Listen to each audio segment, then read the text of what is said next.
City, Iowa, became the scene of one of America's most widely known and unresolved missing persons cases. Jodi Huisentruit was a morning and noon anchorwoman and producer for KIMT TV News. Normally, she showed up for the early edition by 3:30 a.m. When she hadn't arrived by 4 a.m. on June 27th, her co-producer Amy Coombs called Jodi's apartment. Jodi answered, giving the impression that she had overslept. She said she would be there in 10 minutes, but she never arrived. Amy called again, but got no answer, and did the hour-long show herself. Shortly after 7 a.m., Amy called the police to request a welfare check. An officer arrived at Jodi's apartment complex at 7:16, finding her red Mazda Miata in the parking lot. Scattered by the car were her red dress shoes, a hairdryer, and a bottle of hairspray, along with earrings. The officer also found her car key, which was bent. The driver's side mirror was also pushed back. There are definite signs of a struggle and drag marks. Jodi always carried a purse and her briefcase of notebooks, but these are never found. A welfare check turned into a missing persons investigation. Initially, police searched the park next to the apartment complex and along the Winnebago River that ran through the park, but no concrete leads were developed. The FBI and Iowa DCI joined local officials since foul play was then suspected. Several neighbors claimed to have heard a scream around the time of Jodi's abduction. Another reported having seen a light-colored Ford work van with its parking lights on in the apartment complex. It's later discovered that Jodi had told friends she had been followed by a pickup truck while jogging. She had been so unsettled by the incident that she took a self-defense class in March. There are several theories about what might have happened to Jodi. Some believe her attacker was someone she knew. Others believe it was a serial killer, and some say a stalker or obsessed fan. There's even a belief that perhaps she was working on a news story about the drug activity around Mason City and getting too close to exposing names. No one has ever been charged in Jodi's disappearance, and there have been no substantial leads for years. The main suspects consist of Thomas Korskaden, a convicted sex offender who owned a van and bragged in prison of being a suspect. A warrant was served to get his palm print for comparison against one found on Jodi's car, but it was not a match. Tony Jackson was also a convicted sex offender and had written a rap song with lyrics that seemed to allude to the case, but he was also discounted by police as a suspect. John Van Cise was a good friend of Jodi's. He claimed to have been the last one to see her alive. He said she had been at his house the night before her disappearance, but that after that she went home. In the search of Jodi's apartment, police found 2 used wine glasses and noticed the toilet seat up, shedding doubt on his story. He had also named his boat after her. He's been interviewed several times, but has never been named an official suspect. According to a private investigator, Van Cise passed away in December of 2024 in Arizona. There was also Christopher Revick, who took his own life in a jail cell in 2009 while facing a homicide charge in the death of another woman. There were similarities in both cases. Jodi was declared legally dead by her family in 2001. Her body has never been found. Her story has been featured on 48 Hours, Unsolved Mysteries, 2020, and the pilot episode of Psychic Detectives.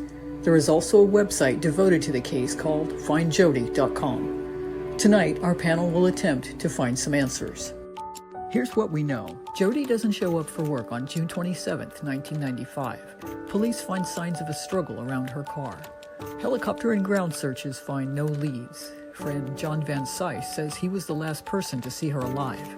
No suspects are ever officially named. The family declares Jodi dead in 2001. Our panel will attempt to find some answers. All right. Jodi? Hi. That was smooth. No. I know. I don't know. Who did we hear from the? We're hearing some feedback there.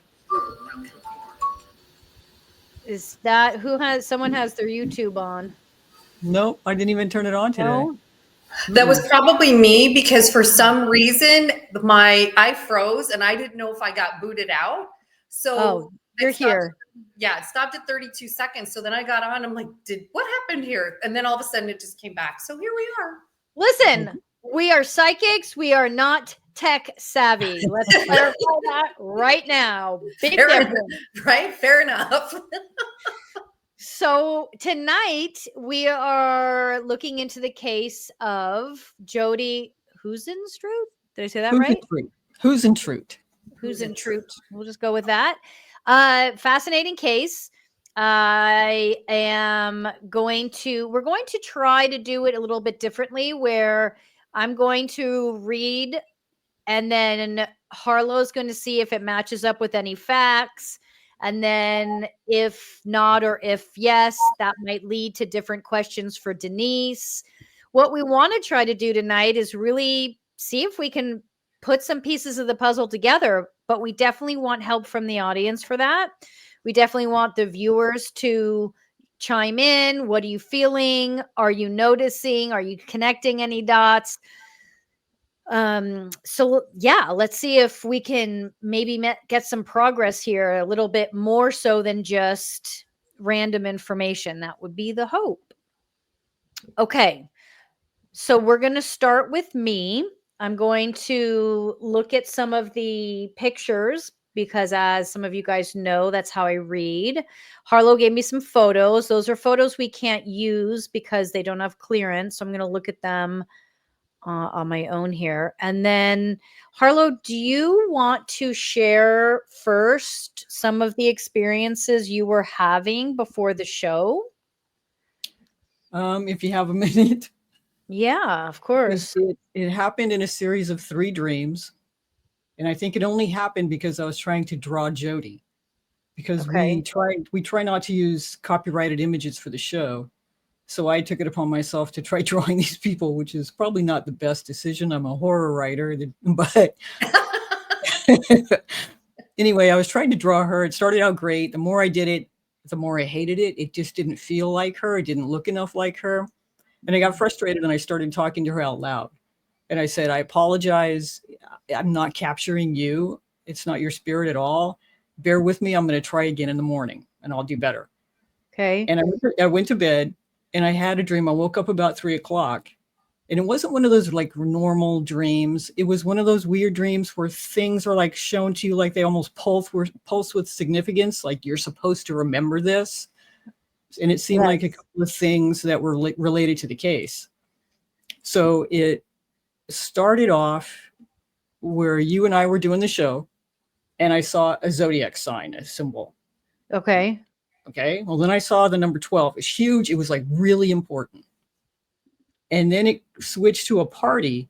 There was like I was like helping with cleanup or setup before the party. And there was like some black trash bags that were kind of important. I'm not sure what was going on there. Okay. And then the party started. You and I were there. It was a huge like pavilion type room with stuff everywhere. And there were supposedly prizes hidden everywhere throughout this room. Everyone had to take a turn to try to find the big prize. But whatever they found, they kept. So everybody went and nobody found the big important prize that we were all supposed to seek. And the lady kind of almost made a joke of it. Oh, nobody found this big important thing.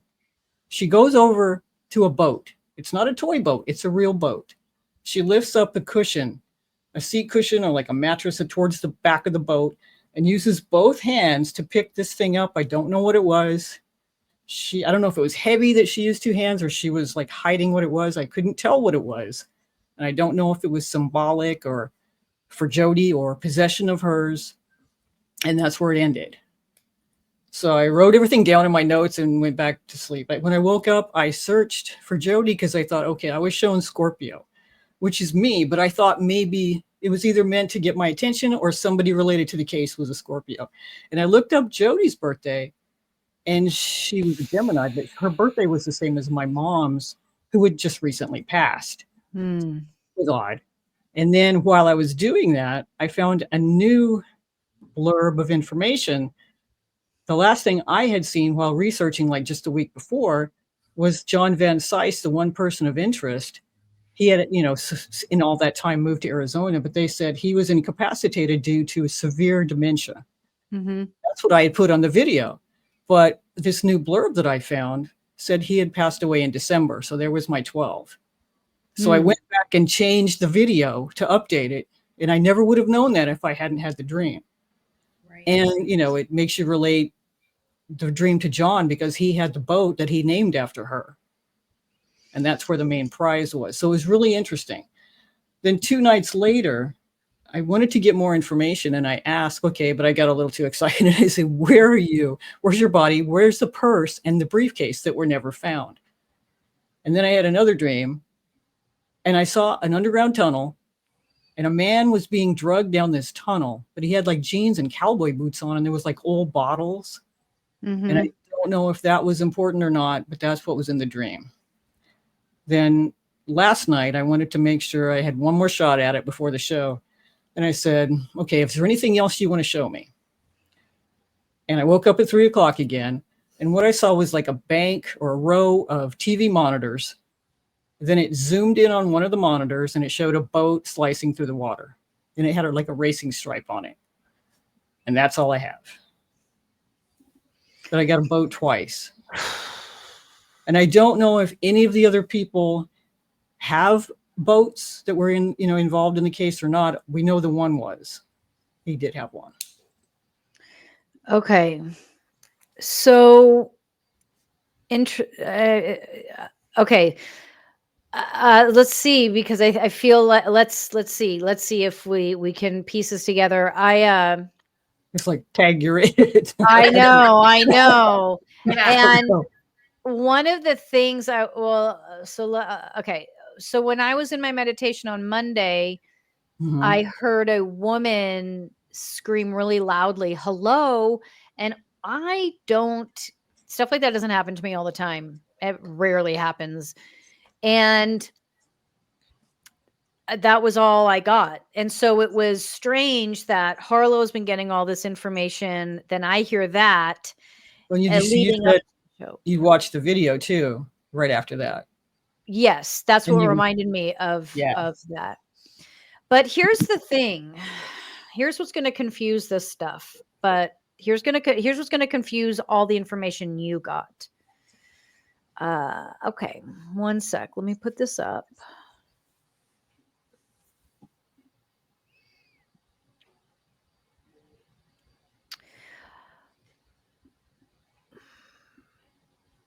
My initial response is that Thomas Korsgaden did it. Korsgaden. But so I opened up the pictures for the first time while Harlow was telling her experience. And I saw Thomas and knew there's a connection with him. And then definitely nothing with Tony Jackson. And John, which is the one with the boat, not really getting much from him. Okay. Not feeling a connection with him right now. But I am questioning this Christopher Revick.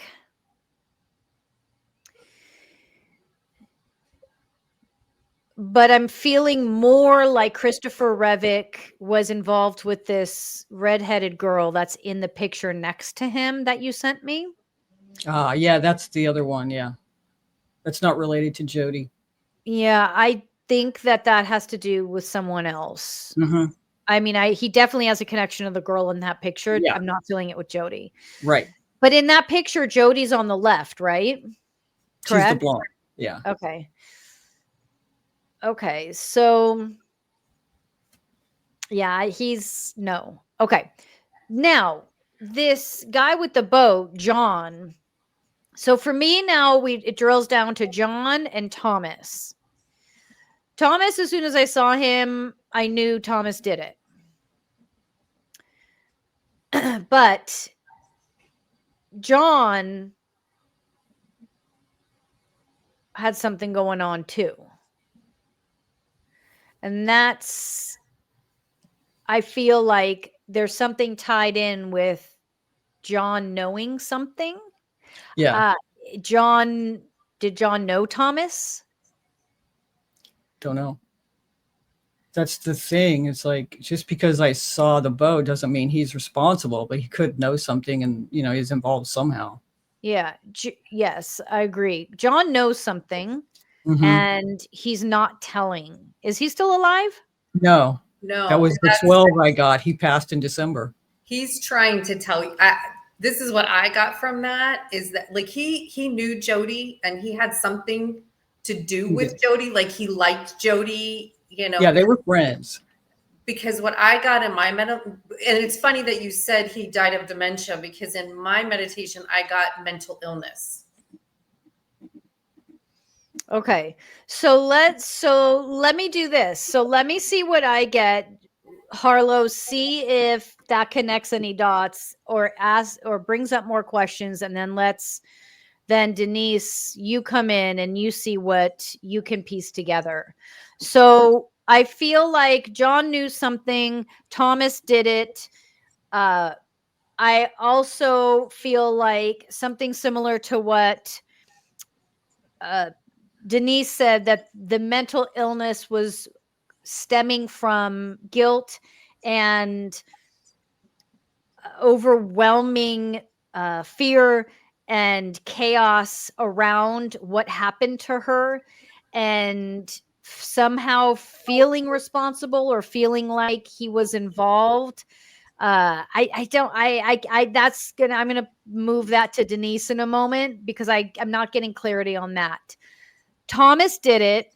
Thomas brought her down a stairwell into like a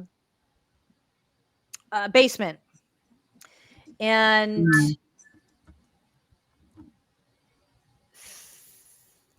feels like 3 days or 3 weeks, and she passed.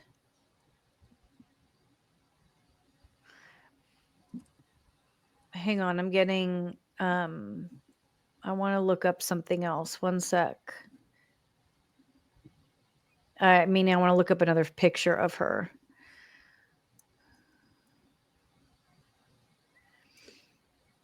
This was done solely out of obsession. She reminded him of someone. He definitely, obviously had mental illness.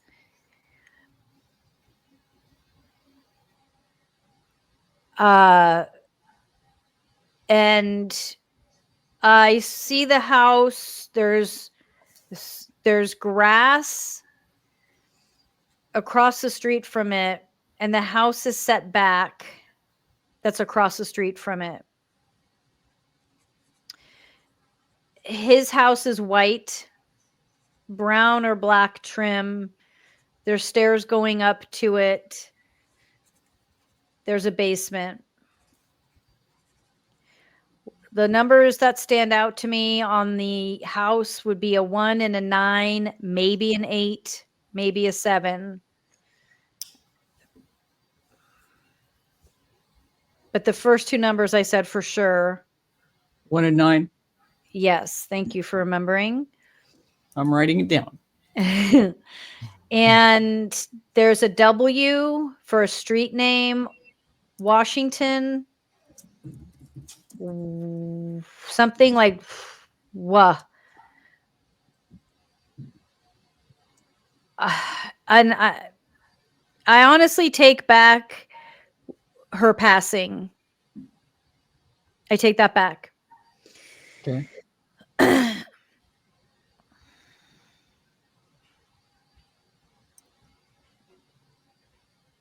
Is this man still alive?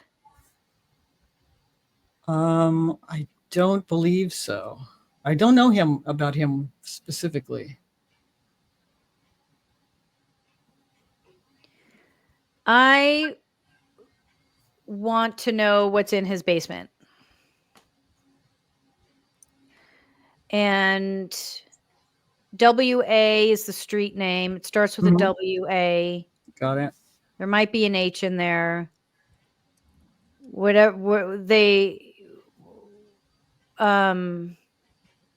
I'm hesitant to say time of death based off of what I'm feeling. So I'm not feeling the death yet. I'm just feeling that initial moment.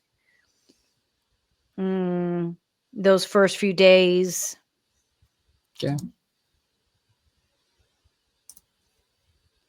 And when he took her, there was almost no struggle because there was confusion for her. It was more confusion. And so that's how he was kind of able to get her off balance.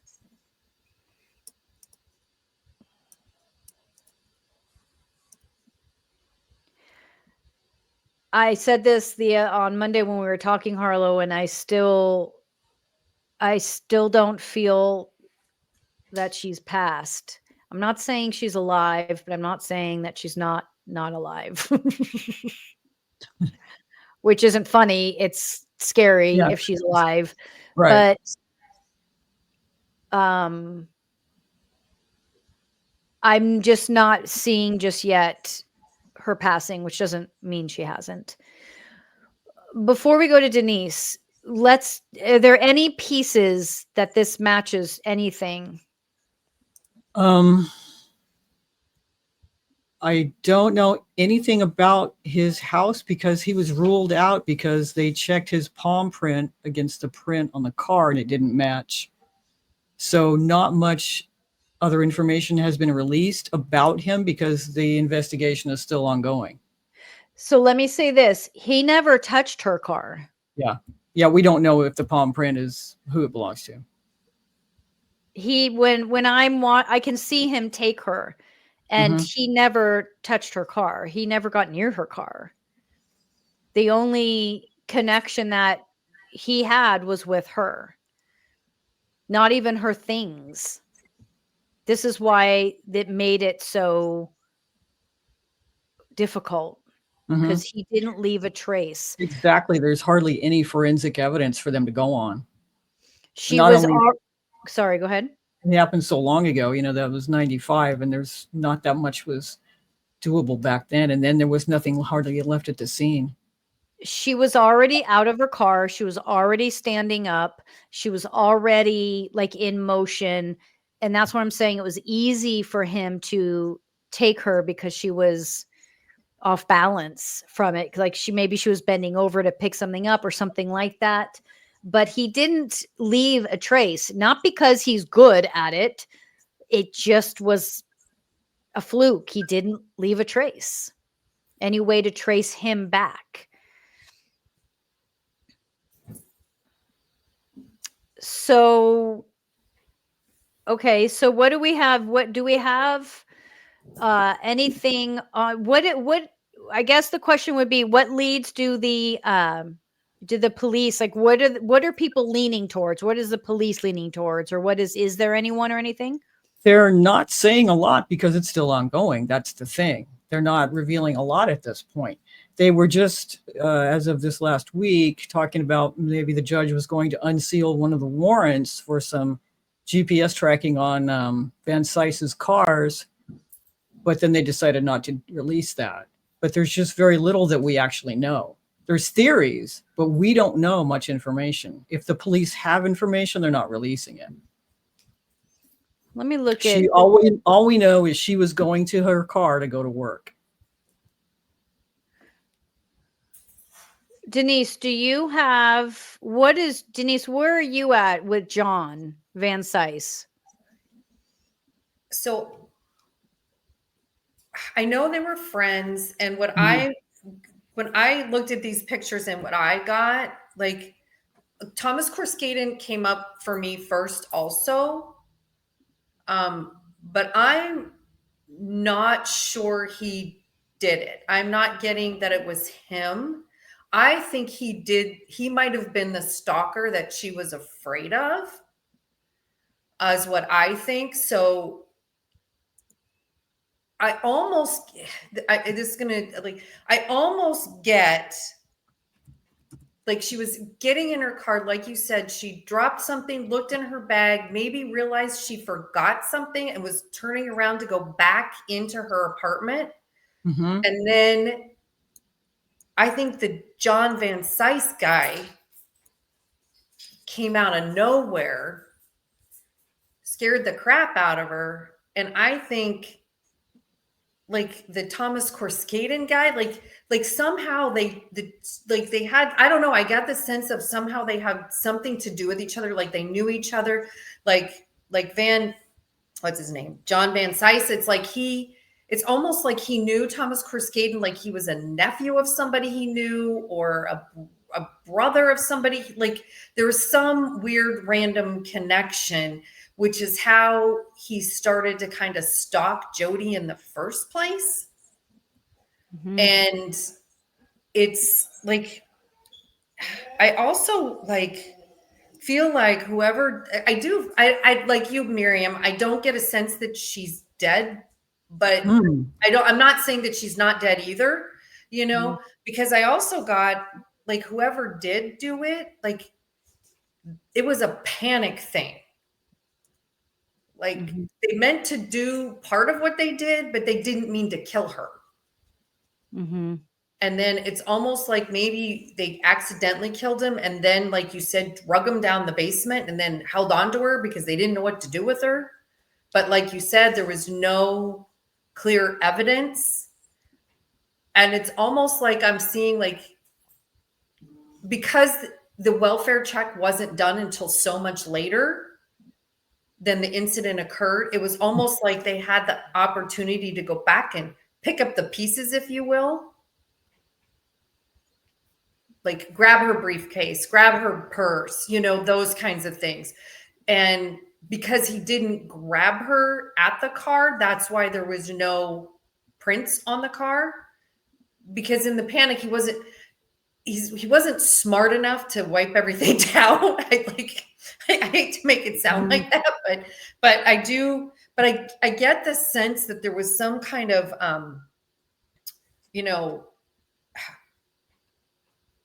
I almost keep hearing like autistic, like some kind of high functioning autism or something like that, where he was a little off, but not so much that everybody, more often than people would be like, oh, he's a weird dude. You know what I mean? Not like, wow, he's obvious.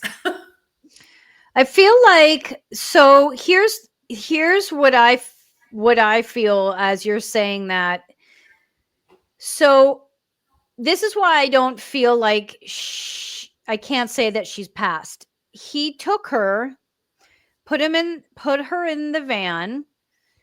They go home. He brings her down to the basement and he starts drugging her. And so she was down. This is where I almost want to say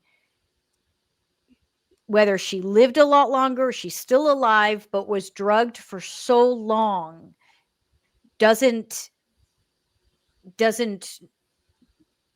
know Remember. who she was, who Right. she is, where she was. And so, because I'm not seeing him deal with a body. And this is where I could almost feel something like it almost feels like what I'm seeing is, because I'm seeing when he takes her, he's, again, the struggle isn't that severe because there's just a confusion. She gets in the car, the van, he brings her to the basement, walks her down the basement, starts drugging her. And at some point he just disappears. I don't know why, but he's out of the picture. And this will sound nuts, but it's almost as if she becomes like homeless because she doesn't know who she is. You would say like, oh, well, people would have noticed her if she was wandering around. Not if he shaved her head, not if he drugged her to such a degree that she's unrecognizable. Like, I'm feeling this happening. I'm feeling this long drawn out, crazy, how could that even take place, happen? And if she's passed, it was due to drug use or living on the streets or something, just because she completely was incoherent. I don't know where he went. He disappeared. I just looked it up. He died in prison about 3 years ago. So they must have taken him in for something else or for this. No, I think he was a convicted sex offender. Okay. So they took him in for something else. Okay. How John plays a role in this, I feel like John simply was in love with her. I feel like John was in love with her. That's it. Yeah, he was obsessed. But I just don't feel him doing it at all. Okay. I feel like this is just a man who was in love with someone that was too young for him. And, had she reciprocated, it would have been probably unhealthy and odd and strange. But I just don't see it being anything more than that. But it's an odd obsession he had, which is where I feel like we're feeling him connected to it.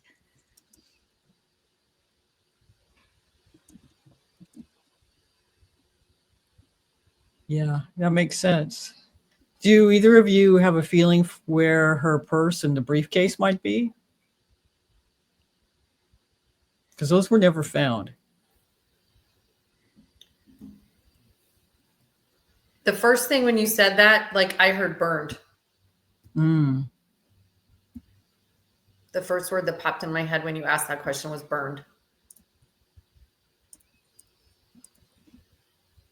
I think it's funny because, like, when you said the drug use, like, I kept hearing drugs when I was meditating. I kept hearing drugs of some sort. Like, and I didn't know if he was taking the drugs, if he was but I just kept hearing drugs. And when you said that he disappeared, I think the police picked him up again. Okay. And then he was panicking because they didn't like, I actually get that they didn't search. Almost like if there was like a room in the basement that they didn't know was there, like a panic room, and they didn't know to look there. And so by the times, like, I don't know, I'm trying to get clarity on, like, whether she ended up getting herself out of there, but after being in there so long, she became mentally unstable. And again, to your point, not knowing who she was, didn't know where she was going, didn't know where she belonged anymore, because it was like solitary confinement for such a long period of time that there was no way she could remember possibly anything that occurred. Like, she almost didn't even know why she was in that room in the first place, or the people that were around with her and why that occurred. And I think, yes, John was definitely in love with her, but he didn't. It wasn't, like you said, not healthy, not normal. It was almost like she was the same age as his, like, I don't know if he had kids. I have no idea. But, like, it was almost like she could be his daughter, or she was his daughter's friend. And it was all kinds of inappropriate. And she loved and cared for him as the person that he was, but she wanted nothing to do with him. Yeah. I kept getting this father-daughter vibe too. That tracks. When they asked him about it, he said she was like a daughter to him. And yet other people say how obsessive he was. He named his boat after her and he gave her gifts. But there were also other people supposedly around that we don't know much information on.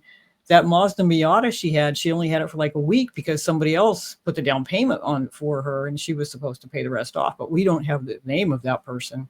And then there was supposedly a romance.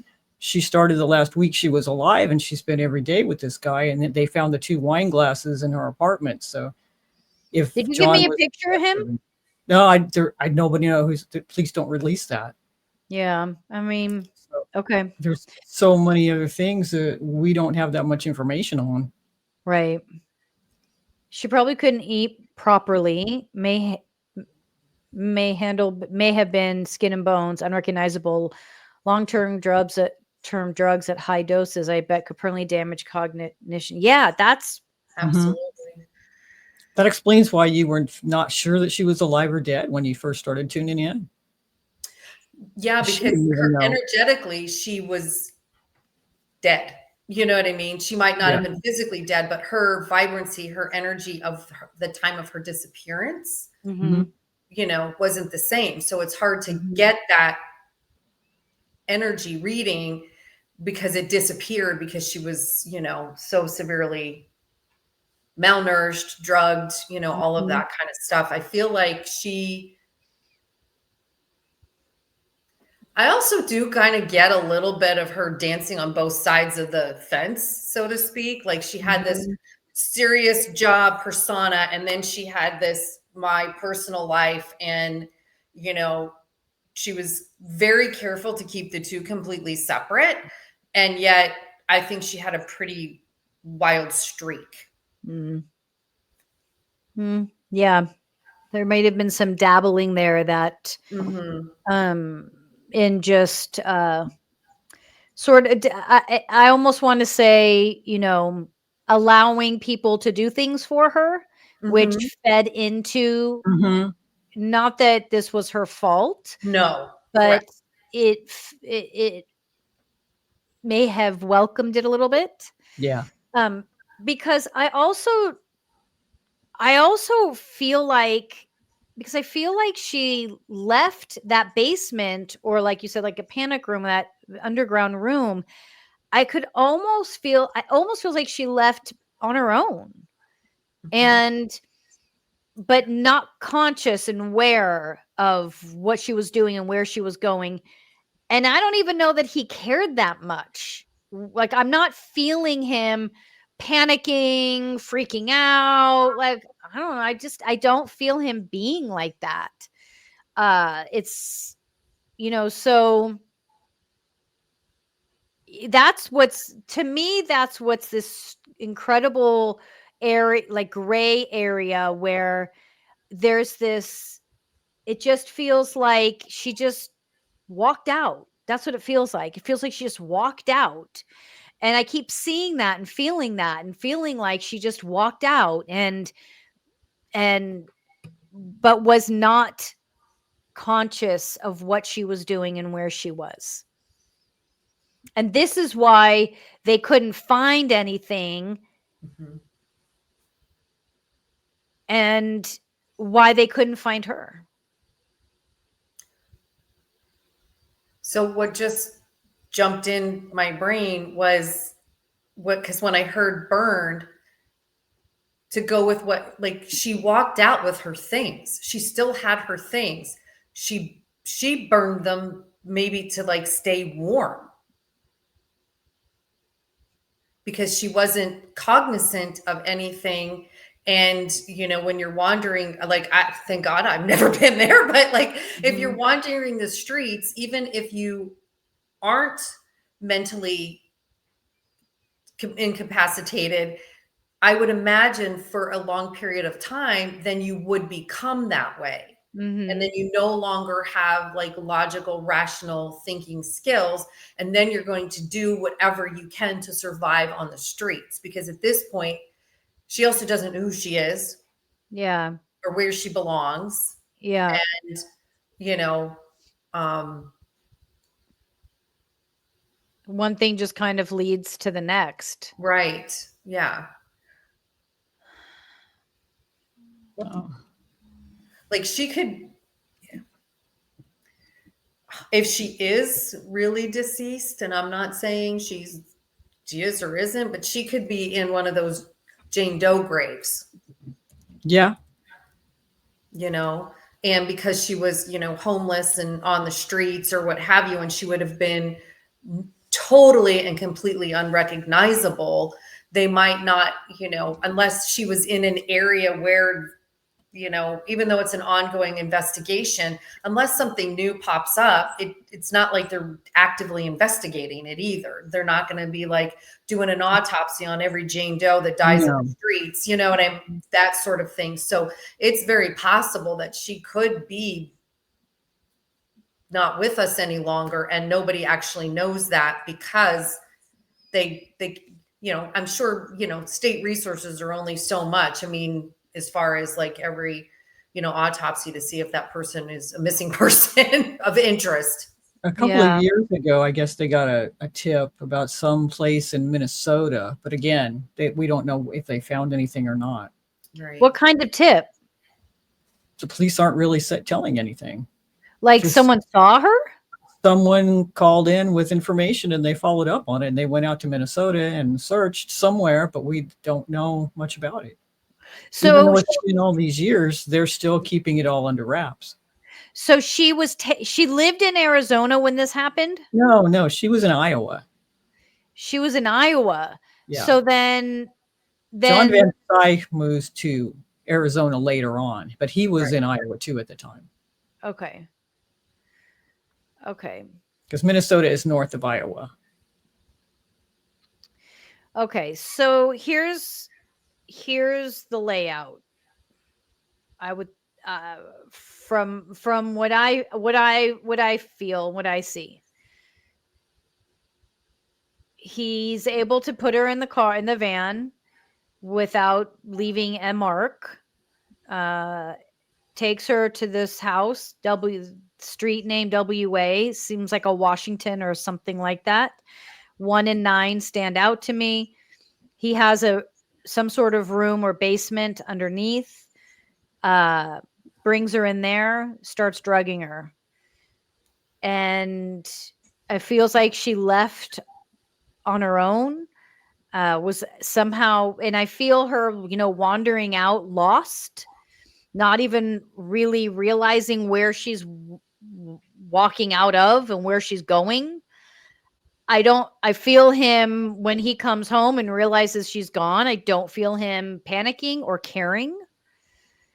And I feel like she's just wandered out into the world, and from there, she just couldn't recover. Became lost. Mm-hmm. And that's where I feel like I don't know that if she's passed or not. Okay, Denise, how do you want to kind of wrap up what you're feeling? I get a sense a lot of what you said. Like I said, I think there was I definitely believe she had, kind of like 2 lives. And like you said, Harlow, like she allowed people to do things for her that, maybe the rest of us would have been, you think that's a good idea? You don't really know that person that well. What's this going to lead to, kind of thing.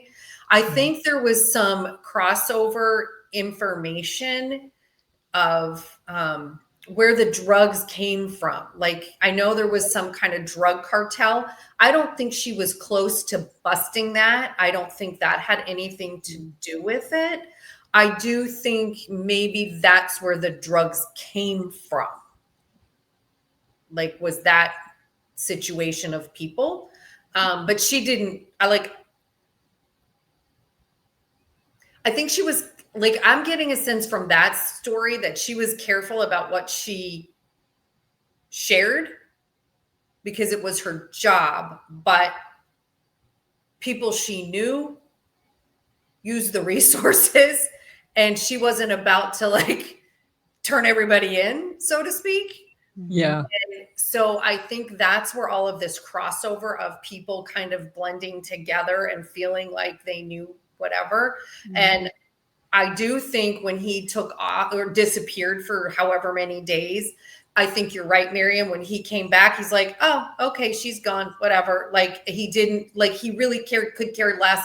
And I don't know, like, I keep hearing 3 days. I don't know if you said that or what, but I feel like you said, like, they picked him up for something and they held him, they detained him. But I don't think what the incident that they picked him up for, they could pin on him. And maybe it really was her that they picked him up for. But I'm not even sure that was at that time frame when she kind of walked off out on her own. But like the amount of, I think it's almost like I had the mother of a friend of my son's, her daughter did, I can't remember, because this was in the 90s, like crack or something. And whatever it was laced with, the very first time she did it, she became schizophrenic. So it's almost like whatever he gave her, she reacted to it differently than the average person would have. I mean, I don't know how you actually averagely act, to drugs. I have no idea, because that's not, my cup of tea. And so I get like that, like that's where the mental disorder came in. And then she did not have any idea who she was or where she was going, because she actually literally lost her mind. Wow. So this friend whose daughter, she had just the rest of her life, she ended up with schizophrenia? Yeah. Oh, wow. Yeah. That I mean, that honestly, yes, that's what I feel. Yeah. Hold on. What is Yeah, she was an anchor woman. She was an investigative reporter. So even though there was rumors maybe she was digging into this or digging into that, it doesn't seem as likely. Yeah. She was an on-screen personality rather than a in-depth reporter. Yeah. Right. Anita looked up antipsychotic med side effects. Stroke was definitely a side effect. So, all right. So what do you think, Harlow? What do you got? Where does this land for you? I don't know all the details of how long he was in prison. I know there was a lot going on, and they didn't give a lot of, like I said, detail as to each person that he was considered and then released, and we don't have a lot of information to go on. But maybe even what I saw being underground, someone being drugged underground, was the basement too. So it's interesting. It is. And again, because I can't get a sense that she's gone either. Yeah, that's extremely fascinating. Yeah, I can't get a sense of her being deceased. I really can't. But I think she's so absorbed in the homeless culture that she doesn't know who she is, and nobody would find her. Yeah. Because she's not even going to look like that person. Mm-hmm. Yeah, she looks very different. Even she definitely looks very different now. Harlow, okay, when you started telling the story, your dream, and you were talking about I think you were saying something about like there was this big thing, a prize everyone was trying to go after. Something in the boat. Something in the boat. So that maybe there's just a possession of hers in the boat. That it doesn't mean he killed her. It's just there was something important in the boat. I got prized possession, and he viewed her as a prized possession. And that's why he named the boat that. Possession being I was the prize. Yeah. Yeah, the accent on possess, right? Possessing, possession. So that dream, so in your dream, everyone's looking for this prized possession, right? Which is her. Right. Okay. And then you had, what else did you have? What else came up? Let's see. The boat came up. Yeah. The boat came up the second time. Did like the newsroom and then the boat. But that just may be because he was in her life a lot. He was huge in her life and very obsessive. I was going to say, and I even got a sense, even after she disappeared, he was still obsessed with her. He called the station like an hour after she didn't show up for work. And then he showed up to talk to the cops when they were there. He was all over it. That's why so many people suspected him. How much older was he than her? Do you know, Harlow? I don't remember. Probably at least 20 years.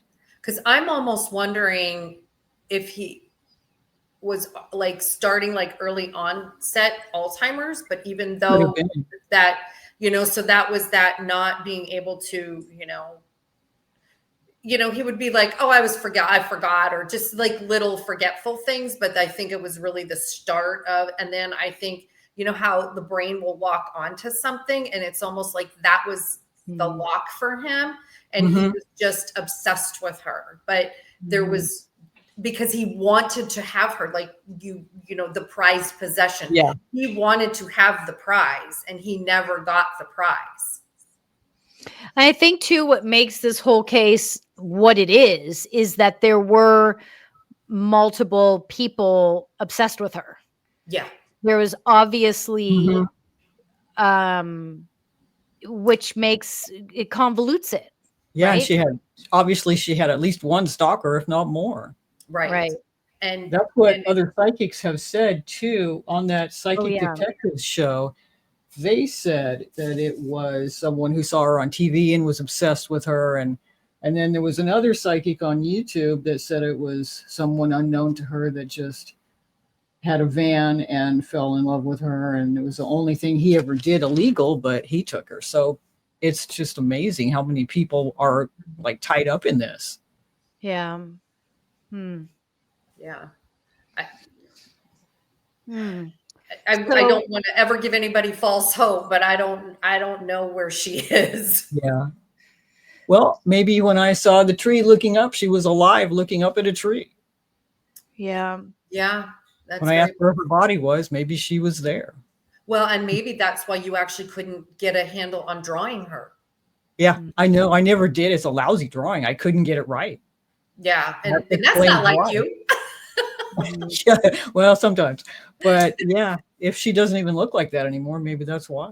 Yeah, because getting the energy of what she looked like and what we know she looked like and what she is now, she probably can't even actually articulate what she looks like now, because if she is really on the streets, she probably doesn't know. I got so frustrated with it. She probably doesn't. And because you kept saying it kept getting uglier and uglier and uglier, maybe the longer she's out there, she gets uglier and uglier and uglier. And so she's not sending any better energy to you to be able to channel that into a drawing. Wow. And I think the struggle for her, whether of mental illness that was acquired after the drugs, the drugging, or may also play a part in the confusion, for you. And because the whole thing is so convoluted and so convoluted and misdirected and confusing and not your typical anything. He wasn't following. I feel like Denise said, it feels like, the first time he did something like this, he's not following the rules of someone who does this regularly, right. So I felt like you saw something, Harlow, or you're looking at something. I was going to download what I had written down I tried to type what you guys were doing, but there was so much information. And in this case, I don't have a lot to go back to say, well, you guys got this, because there's not much really confirmed. Right. Yeah. Right. But I would be interested. It would be interesting to find out where that guy lived and if any street names or numbers matched up. But when, and I know there's a little thing there, they thought she might be a victim of a serial killer. And I don't think so. I don't get that at all. They were just grasping at straws at that point, trying to put this together. Yeah. And part of the reason they wanted to do that was because she was a well-known newscaster in the area. And so that made it a more high profile priority case. And they really had nothing to go on. Yeah, that makes sense. And her family, understandably, and the station was not going to rest until something was. And the more convoluted it gets and got, the more it makes you want to know. And like if it's not cut and dry, it's like, okay, well, that we can't just, you can't just stop looking. It's Right. And and it does make me wonder, because I know, Harlow, you put in the description that her family declared her deceased in 2001, which Right. was what, how 10 years after she was disappeared. Yeah, pretty much. Yeah. And so the family obviously has given up trying to find her, or at least on the outside. yeah. Yeah. Because Well, I would imagine you would have to find or create some kind of closure on something of that nature. Absolutely. Oh, cool. Here we go. Oh, there we go. like, I'm trying to catch up with you guys. Like, oh wait, she said this though. Okay, so but what sucks is we don't have anything to match up. I mean, the only thing we can match up is that who did it. Yeah. And yeah, there's just not that much known yet, still being an open investigated case. Yeah. Interesting. Yeah, that is really interesting, because I don't know what, until like somebody says, hey, we saw, or whatever. I mean, this will be a good case to watch and see how it progresses, if Mhm. it progresses. yeah, because it's very unusual, the whole Yeah. circumstances surrounding it, because I do get definitely drugs are involved somehow, but I don't think it's not the cartel that did it. It's, you know what I mean? It's not any of that, but And I don't think it's any random person. I mean, she actually was late for work. They would have had to have waited like an extra hour because they called her and woke her up, and then she hurried out. So it was not just somebody walking by. Yeah. no, that I was planned. wonder. I wonder if she was, because didn't they say they found wine in her apartment? They found 2 used wine glasses and the toilet seat was up. So I wonder if okay, so now I'm getting, what if this is not me like tapping in, this is just like, that, and Maryam, you and Harlow, that she stayed up too late and she reached out to her connection to get her something to get her awake so she could get through the day, like some kind of drugs or something. And that's when she went outside, because she was on her way to work and she expected to meet that person. And it was somebody completely different. And then the person that she was supposed to meet panicked, took off, because didn't want to be associated with anything that happened, not realizing that she was in danger. I don't know. There's just so many little things about it. Yeah, there's so many weird. I had trouble thinking that, there's this big white van parked awkwardly and she wouldn't have known. There was 12 feet between the back door of her apartment complex and where her car was parked. If you saw a huge white van out there with its parking lights on and you've already been followed while you're jogging, right. And she'd also had weird phone calls not long before she was abducted. So wouldn't you, if you saw a weird van out there, wouldn't you say, Right. Well, what makes you think she saw the van? I don't know, but if it had its lights on in the parking lot, in the parking lot that early in the morning when it's still dark, and you're already. Why would it have its lights on? Because somebody drove by around that time and saw it. So okay. When the police came and did their investigation, people heard a scream about 4 o'clock. Somebody said he drove by and noticed a white Ford Econoline van parked like it was blocking access and its lights were on. That's why he noticed. That would make sense than what Denise said. If she was expecting someone else.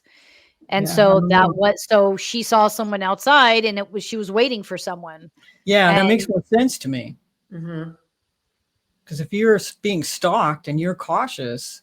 I wouldn't be walking outside by myself. Not at that time of day. Mm-hmm. And And I mean, she had to do it every morning, but still, if you see a weird van, right. Yeah. And I'm going to date myself a little bit here, but I'm pretty sure we had cell phones in the 90s. yeah, And being what she did for a living, she probably had one.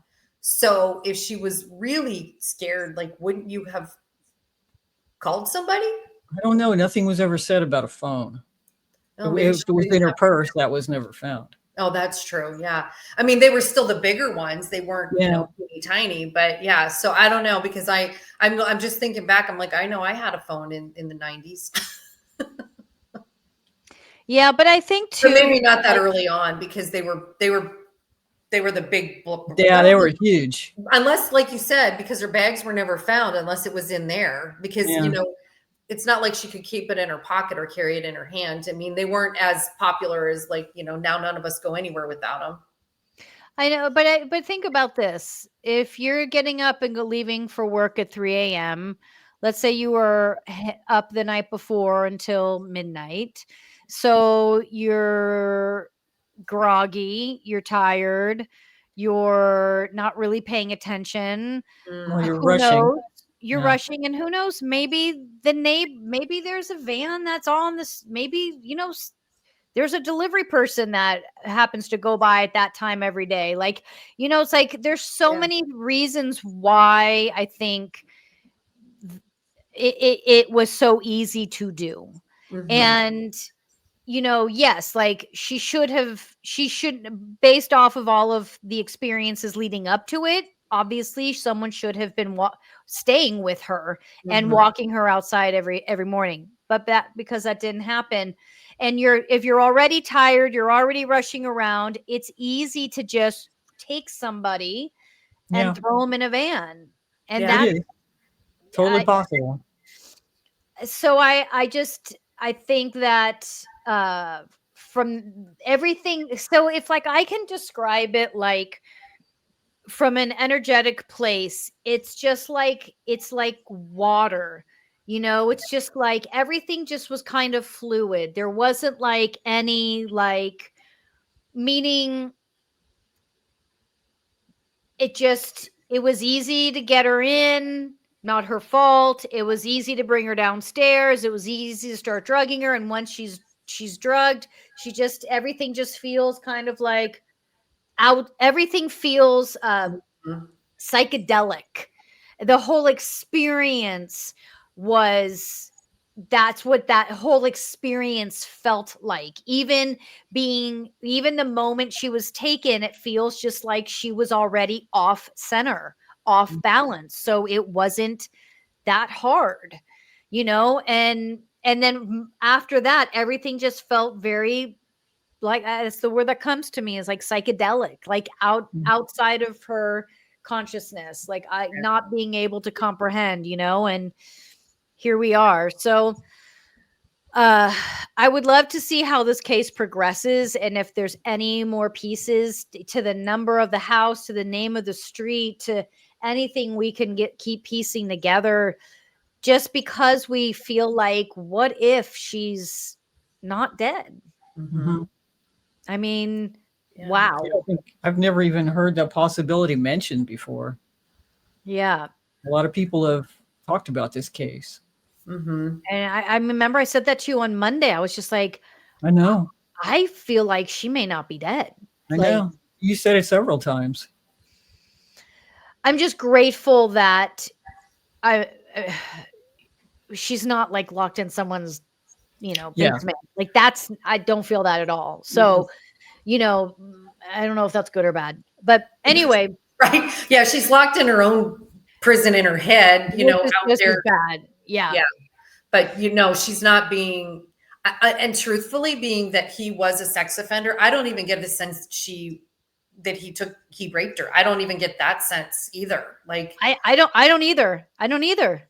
I Yeah. agree. I don't feel that either. That's what's crazy. yeah, exactly. Because it's like, what he's known for and what he was imprisoned for. I don't get a sense that that's what he did that to her. Like, I agree. because of his obsession with her, I feel like he treated her differently. Yeah. Yeah. And, Yep. you know, Yep. I agree. And actually That's true. probably kind of like, you know, to the boat thing, like she was the prize. She was the prize to John and she was the prize to him. And so, Yeah. but then when the prize disappeared for Thomas, he was like, okay, all right. Yeah. See you later. Yeah. Bye. Didn't You know, really care. Harlow, what do we do? Who are we doing next? Do we know yet? I was thinking about doing the Isdal woman. That's one from 1970 that happened in Norway. Body Okay. of a woman was found and she has never been identified. And it's been speculated that she was a spy because she had all these different wigs and things that were found in her suitcases that were still at the bus station, or the train station. So it's a bizarre one.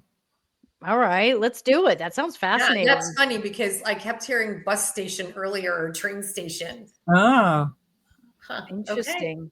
Let's Yeah. do it. Okay, you guys, thank you very much. I'm going to jump Thank off you. and do a guided meditation for anyone who wants to join me. It'll be on a separate link in just a few minutes. Harlow, amazing work, like Yes, always. thank you so much. That's Denise, fun. amazing work. Thank you. Fantastic ladies. I enjoy it every time. It's That was great. a blast. Thanks, you was. guys. We'll see you in 2 weeks then. And then Okay. anyone want to do a guided meditation, it'll be on the next link. Bye, guys. All right, Bye. night.